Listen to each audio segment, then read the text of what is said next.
Alrighty, hello again everyone. We're back here with Kyle's beer review on this wonderful Thursday. Life is good. Wonderful Thursday. Life is good.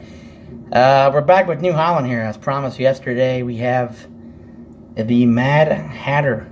The Mad Hatter IPA. This is a staple beer of New Holland. Hold on once. I'm going to get a few notes on this brew.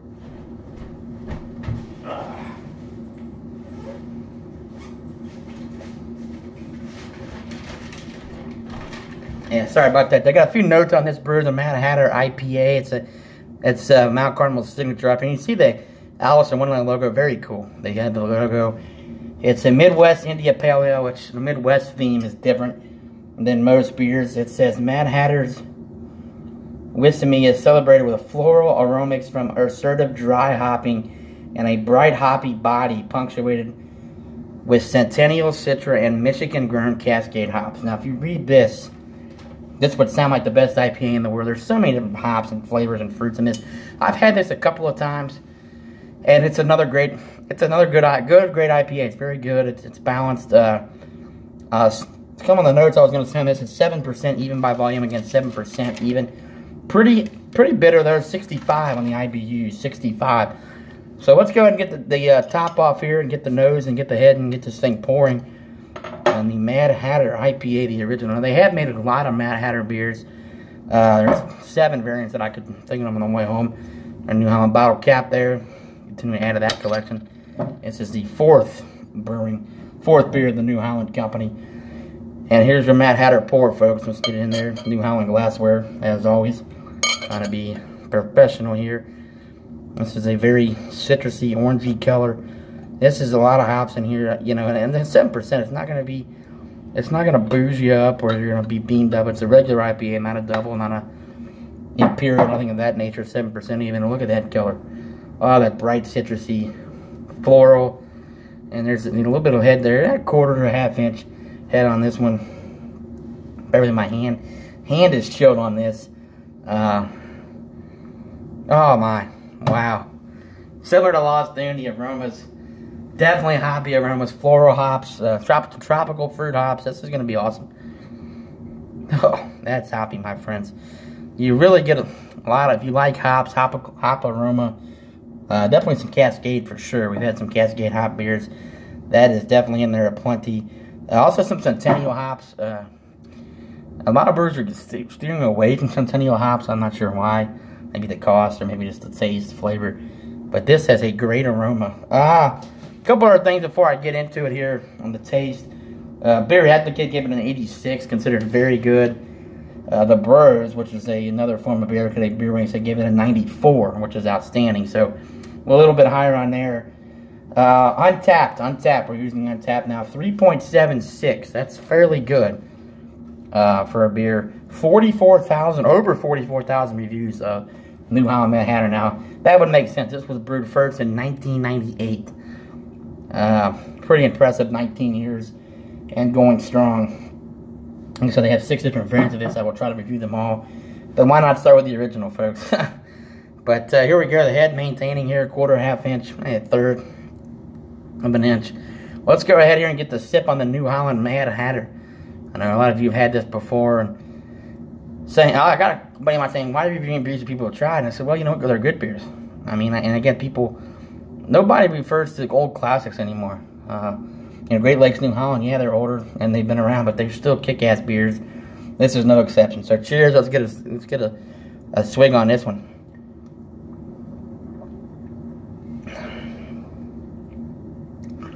Wow. Bitter up front. I definitely get like it's a floral aroma, floral taste. A little bit of tropical fruit in there. There's a lot of flavors in there. I think on the bottle, you could tell it's dry hopped as well. This is a unique IPA because most regular IPAs are not dry hopped. The bright hoppy bottle, you can really get some. In Michigan, grown Cascade hops are not going to be the same as your typical Cascade hops from Washington, Oregon, the Cascade Mountains, you know, maybe in Northern California. So it's a little different flavor there. What I really get with this is Citra hops and some dry hopping finish, some fruits. A little bit of some light malt in this one as well, but a very good beer. I mean, I've had this several times.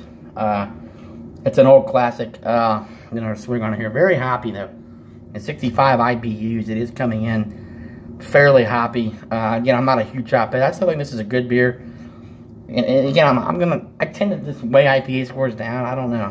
We're gonna give them another swig.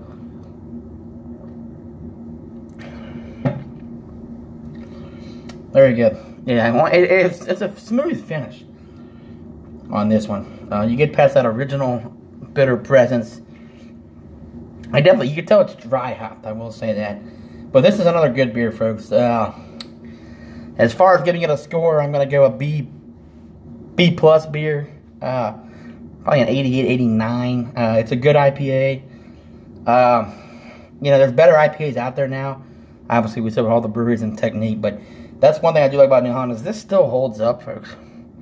For being brewed 19 years, this is still one of the better, just classic IPAs. And there are a lot of companies now are brewing Imperials and Doubles, and most new companies are getting away from even brewing it because they want the hop and they want the bitterness and they want the ABV.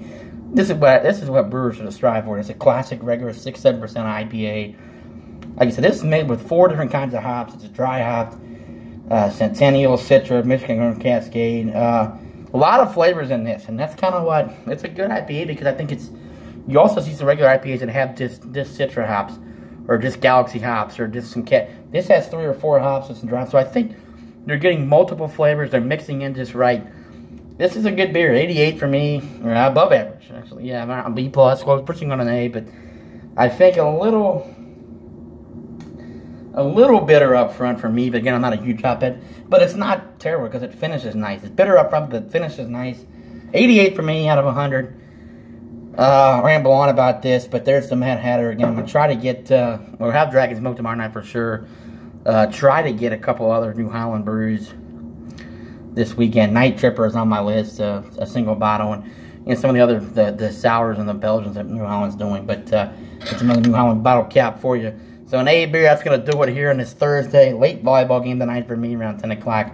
We'll be dragging tomorrow, but we will be here for your viewing pleasure. So there you go. It's going to wrap it up on the Mad Hatter, an old classic, Alice in Wonderland. So again, Kyle Souder at yahoo.com. Shoot me a note if anybody's watching. And cheers and happy Friday Eve. And go Red Legs. Finishing up the sleep with their week brew crew tonight.